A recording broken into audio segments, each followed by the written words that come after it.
You know, this was one of my favorite chandeliers of all time.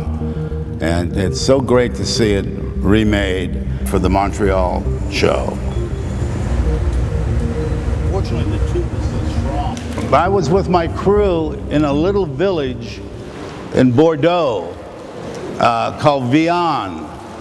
And we worked there for about 10 days, and we made a chandelier that looked like this one. I mean, like, I personally think some of those things we made in Vianne, those red chandelier parts, those were, without a doubt, my favorite, some of my very, very favorite things that we were able to do, because we went into a factory and we were presented with a new way of working with this mold. But then how do you make it look like a Chihuly instead of just like blowing a lampshade? They didn't look like lampshades when we were done. We made the chandelier. We made two 40-foot containers of glass, and one was being shipped to Jerusalem, and one was being shipped back to my studio.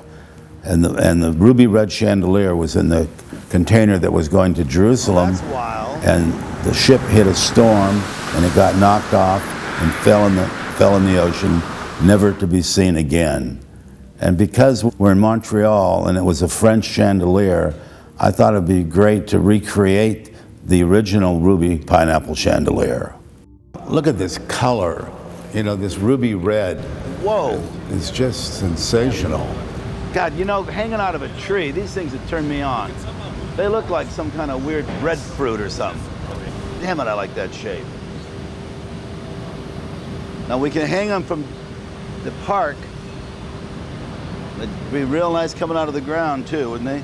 And then I think we went off and started doing installations around the village with the white belugas. Yes. in the woman's garden there. Yeah, the white belugas. Martone, I wouldn't mind having you, start off by, trying to make these things. Done. From that, we can either hang these individually, we can tether these out into the river. Oh, yeah. Merci. We like the idea of coming to France because France has a great tradition of glass. Next to Italy, probably the biggest tradition of glass making is in France. So we always wanted to go somewhere in France to a factory. This glass factory that we were working in had normally made lampshades, and they had a lot of molds for making lampshades. There must be 1,000 different molds here. I mean, I suppose these represent what's on the shelves here. And to be able to look at, God, what? I don't know, 70 years of different lampshades that they've made. Some incredible pieces here. What Martin's doing over there right now is blowing into these molds, and we're pulling off necks, and then we're going to put it together as a chandelier. Maybe I should show this one to Martin. Wow, look at that. The weirder the better for Dale. The hard part is to use a mold that makes an industrial shape, and then somehow integrate it into something that's natural. It's been very, very challenging. The hardest part is to get the mold to blow with detail, but then to have the end continue to stretch and not get too thin to break and not overblow in the mold and hot enough to have detail. So it's very, very complicated. Those are going to be chandeliers?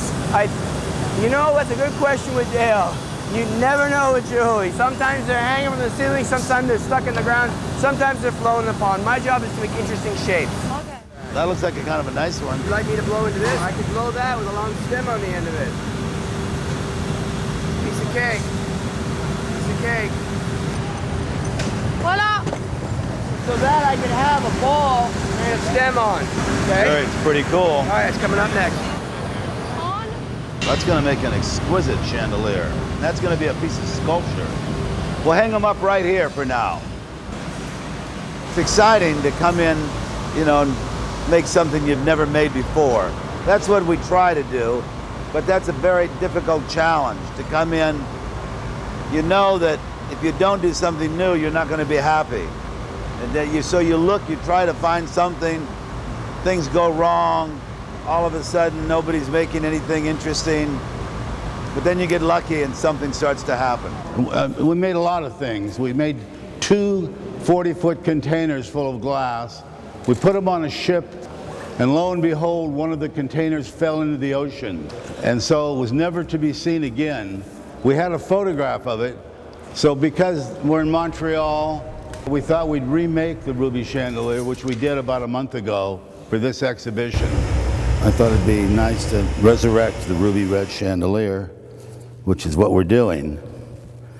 And I'm trying to make a drawing of it.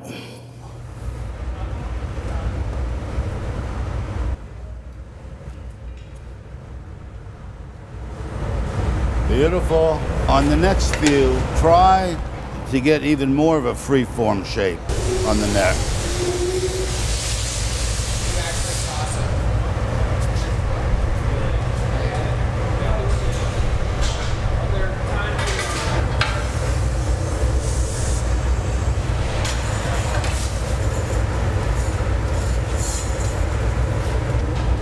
Oh, that's nice.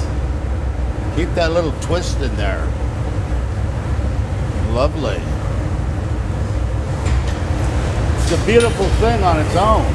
Yeah, Tom, you got me thinking, and it probably is more powerful, bigger. How does it work with the room that we're doing chandeliers in Montreal? How big is that room? Oh, it's huge. It's like 71 by 30.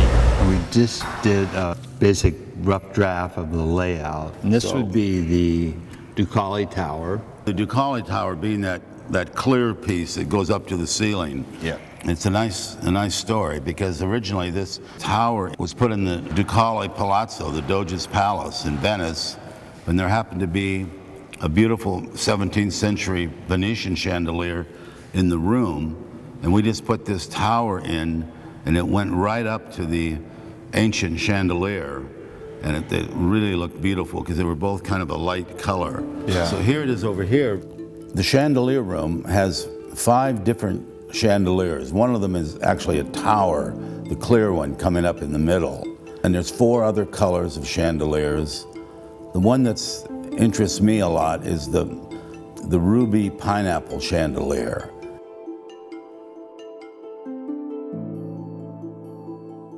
So here it is, almost finished. We decided to make it a lot larger. I don't usually like to do the same thing twice. The bottom part down here looks a lot like the original one, but this top part is quite different. I like to think that my team has the ability to make shapes as big or as unusual as anyone ever has in the history of making glass. It's a little different. I came down through it, makes it more three-dimensional, and making this much more abstract, which is the way the original one was.